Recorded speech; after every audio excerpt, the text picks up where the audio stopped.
আসসালামু আলাইকুম রহমতুল্লাহি অবরাকাতুহু।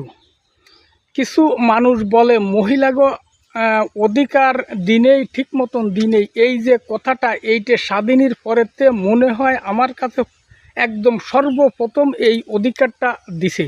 কারণ মানুষ মনে রাখে না, মনে করে না।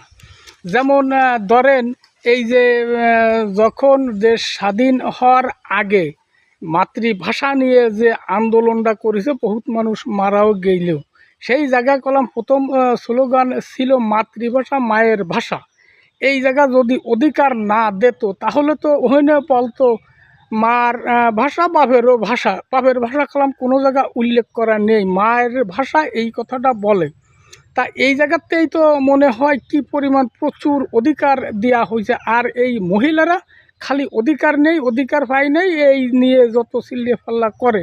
কারণ এহেনও বলা উচিত ছিল বাপেরও ভাষা, সেই জায়গা করলাম এই কথাটা বলি নেই, মায়ের ভাষা নিয়ে আন্দোলন করেছে। এই যে ভাষাটা প্রথমেই কলাম মারে সম্মান দিছে, করেছে।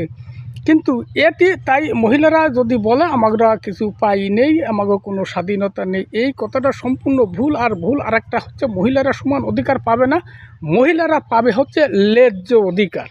ন্যায্য যে অধিকারগুলো এইগুলো মহিলারা পাবে, কারণ সমান অধিকার কখনো মহিলারা পাবে না, এই কথাটা বলবেন না। এর বিস্তারিত মেলা ব্যাখ্যা আছে কেন এই কথাটা বললাম, আপনারা মিলিয়ে দেখতে পারবেন। কথাটা ভালো হলে কথাটা ফলো করবেন। আল্লাহ হাফেজ।